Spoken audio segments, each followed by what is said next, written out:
এখন আর কোনো নেগেটিভ কথা বলবি না। এই বিয়ে করব না, আমার কারো দয়া চাই না। তোকে কেউ দয়া করছে না ফুলঝুরি। বিয়েটা আগে থাকতেই ঠিক হয়েছিল।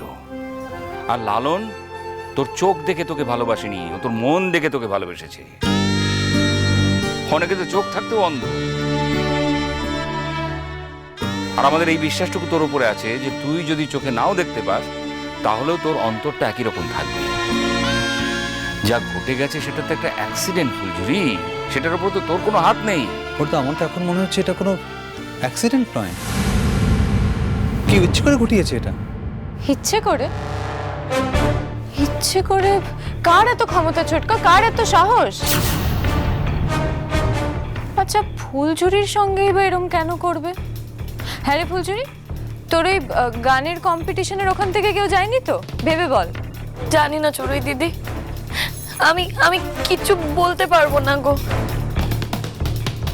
ওখানে তো সবাই সবাইকে রং মাখাচ্ছিল। হঠাৎ করে পেছন থেকে এসে কেউ যেন ইচ্ছে করে আমার চোখে রং ঢুকিয়ে দিল। হ্যাঁ গো, আমার তাই মনে হচ্ছে লালন, আমার তাই মনে হচ্ছে গো, কেউ ইচ্ছে করে হয়তো আমার চোখে রং দিয়েছে। রং দেওয়ার পরই চোখটা একেবারে চলে শেষ হয়ে যাচ্ছিল। হ্যাঁ, ওখানে তো সবাই সবাইকে রং মাখাচ্ছিল, আর ওই রং তো অন্য লোকেরাও মেখেছে। মুখে রং মাখলে তো চোখে যেতেই পারে, কারুর চোখে গেল না, কারুর চোখ জ্বললো না, ওখানে ফুলঝুরির একমাত্র চোখ জ্বললো। এটাই তো একটু অবাক লাগছে। আরে বাবা, এখন এসব কথা বলে কোনো লাভ আছে? তখন বললো না কিছু করা যেত, যেটা করেছে তাকে খুঁজে বের করা যেত। এখন বলে কি হবে? অত লোকের মধ্যে খুঁজতেই বাকি। আমার মনে হয় সেরম কিছু নয়।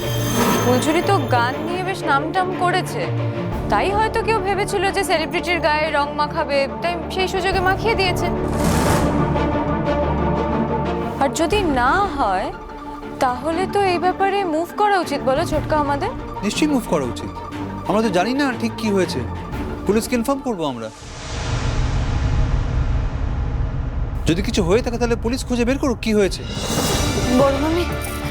বড় মামি ফুলঝুরি, এই তো আমি এখানে। তোর চোখে ব্যথা করছে?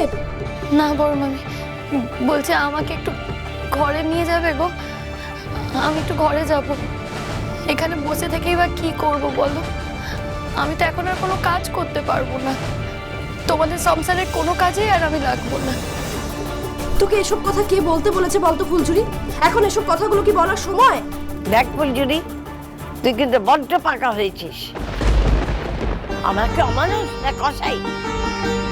তোকে এখন বলবো যে ঘরের কাজ কর, রান্না কর? বললেও তো আর করতে পারবো না গো। তোকে কি কেউ বলেছে এখন অব্দি? কেউ তো বলেনি। তাহলে কেন বলছিস এই কথাগুলো ফুলঝুরি? ফুলঝুরি, তুই মন খারাপ করিস না। দেখিস ডাক্তারবাবু যখন ওষুধ দিয়েছে তখন ওষুধে সব ঠিক হয়ে যাবে। আর যদি ঠিক না হয় তাহলে অপারেশন হবে। কই লালন তো বলেছে ও তোকে চোখ দিতে চায়। আর সত্যিই তো, দুটো চোখ দুজনের কাছে থাকলে দুজনই দেখতে পাবে। দেখ, এই পৃথিবীতে অনেকেই আছে যারা একটা চোখ নিয়ে বেঁচে থাকে। একটা চোখে আমাদের যথেষ্ট কাজ হয়ে যায় রে। না চড়ুই দিদি, আমি তো বললাম তোমাকে, আমি কারো দয়া নিয়ে বাঁচতে চাই না। আমার কারোর দয়া দরকার নেই গো, কারোর দয়া দরকার নেই। আমি যেমন আছি তেমনই থাকবো। তাহলে এই কথাটাও বলো, তুমি থাকবে কোথায়? তুমি তো আর কাজ করতে পারবে না এই বাড়িতে, তাহলে তোমাকে দিদারা কেন রাখবে? লালন, তুই চুপ কর না। না না দিদা, জবাবটা ওকে দিতে দাও। তোমরা কি করবে সেটা পরের কথা, আগে ও বলুক ও কেন তোমাদের গলগ্রহ হয়ে থাকবে, এটা ও বলুক এখন। তাহলে কি করব আমি? কি করব বলো? ঠিক আছে, আমার যেদিকে ইচ্ছা আমি সেদিকে চলে যাব আমি। উফ বাবা, প্লিজ তুই ন্যাকামো করিস না তো ফুলঝুরি। কি করব এখানেই থাকবি, এই বাড়িতেই থাকবি। এটা তো প্রায় তোরই বাড়ি, পার্মানেন্টলি এখানেই থেকে যাবি। মা প্লিজ, দরকার হলে ফুলঝুরি পার্মানেন্টলি আমাদের বাড়িতেই থাকবে, এটা ঠিক।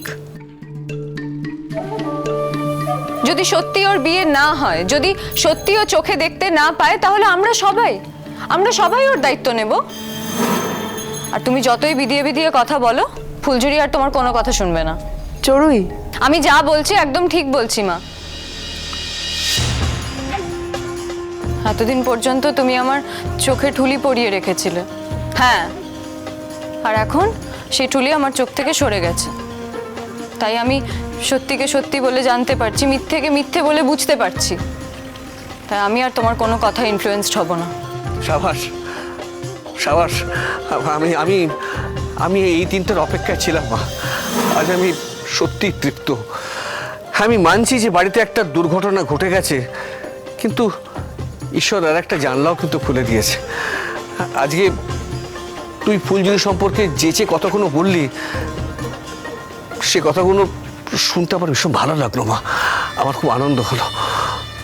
তবে দেখ ফুলঝুরি মা, আমি তোকে প্রাণ থেকে আশীর্বাদ করছি। তোর কিচ্ছু হবে না, তোর চোখ ঠিক হয়ে যাবে। দেখ মা, এখন মেডিকেল সায়েন্স অনেক এগিয়ে গেছে, অনেক ভালো ভালো চিকিৎসা বেরিয়ে গেছে। তোর চোখ ঠিক হয়ে যাবে মা, তুই একদম চিন্তা করিস না। আর তাছাড়া লালনের কি দোষ বল? ও তোকে বিয়ে করতে চেয়েছে, তুই ওকে বিয়ে করবি না কেন? হ্যাঁ বল, কেন বিয়ে করবি না ওকে? না না, ও তো কোনোদিনই আমার কথা শুনবে না। না, চিরকাল ওর যেটা ইচ্ছে হবে ও সেটাই করবে। আমি একটা কথা এখানে সবার সামনে বলে দিচ্ছি, এই বিয়ে যদি ফুলঝুরি না করে দিদা, তাহলে কিন্তু এই লালনকে তোমরা আর কোনো দিন দেখতে পাবে না। এই তোমরা জেনে রাখো, লালন এই ত্রিসীমানায় আর কোনো দিন আসবে না দিদা। লালন, না না, আমাকে ধমকিও না, যাকে ধমকানোর তাকে ধমকাও। ঠিকই তো। এই এত বড় কথাটা তুই কি করে বললি ফুলঝুরি? বড় মামি, আমার কপালে যদি ওকে দেখা থাকে তাহলে দেখা হবে, তা না হলে আমি কারো গলগ্য হয়ে বাঁচতে চাই না গো। ওর জীবনে আমি বোঝা হয়ে দাঁড়াবো না। শুধু শুধু একটা অন্ধ মেয়েকে বিয়ে করবে কেন? এই অবস্থায় আমি ওকে বিয়ে করব না। ঠিক আছে, আমিও প্রতিজ্ঞা করলাম, এই বিয়ে আমি করবই। আর ফুলঝুরি, এই কথাটা তুমি শুনে রাখো, যদি তুমি এই বিয়ে না করো তাহলে কিন্তু তোমার জীবনে একটা বিশাল লস হবে ফুলঝুরি, যেই লস তুমি মেনে নিতে পারবে না।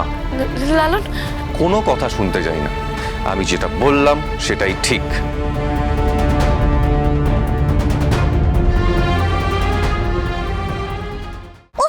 ও বাবা গো, কত রোদ্দুর! ও গা হাত পাটা আমার জ্বালা করছে। এই মন্দিরটা কত দূরে কে জানে।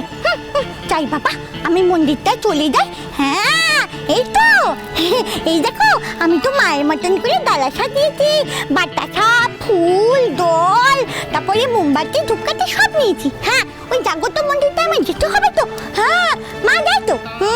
ওখানে মা যায়, এরম করে ডালা নিয়ে যায়, ঠাম্মি যায়, এরম করে ফুলঝুরি যায়। হ্যাঁ, আমাকে তো ফুলঝুরির জন্য যেতে হবে। হ্যাঁ হ্যাঁ, ফুলঝুরির জন্য যেতে হবে তো। ফুলঝুরি তো চোখে দেখতে পাচ্ছে না। হ্যাঁ, কত পাচ্ছে। হ্যাঁ, আমার শরীর খারাপ হলে ফুলঝুরি কত পুজো দেয়। হ্যাঁ, আমার বিয়ের জন্য ফুলঝুরি কত মানত করে পুজো দেয়। ওই জাগ্রত মন্দিরটাতেই তো যায়। হ্যাঁ, আমিও যাবো তো। হ্যাঁ, আমার ফুলঝুরি চোখে দেখতে পাচ্ছে না। না, আমি না গেলে কি করে হবে? আমাকে তো পুজো দিতেই হবে। হ্যাঁ, ও বাবা গো, ফুলঝুরির জন্য আমি পুজো দিতেই হবে আমাকে। আমি যাই বাবা, আমি চলে যাই। হ্যাঁ, চুপি চুপি, আমাকে তো কেউ বাড়িতে দেখতে পাইনি।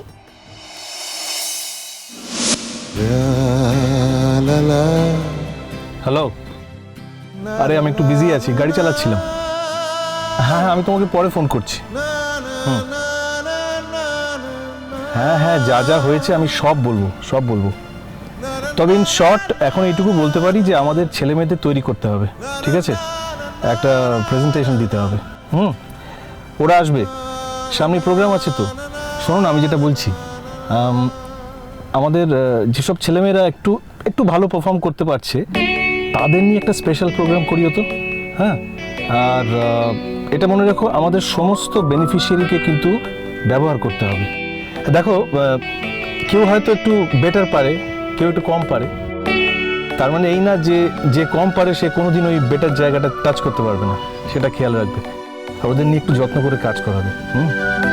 আচ্ছা, আজকের দিনটা আমি যেতে পারছি না, কাল ডেফিনেটলি যাবো, আর গিয়ে সামনাসামনি সব কথা হবে। ওকে, ঠিক আছে, আমি এখন রাখছি। এই দেখো, গাড়ি থামিয়ে কথা বলছি, ড্রাইভ করতে করতে কথা বলা খুব টাফ। রাখছি আমি।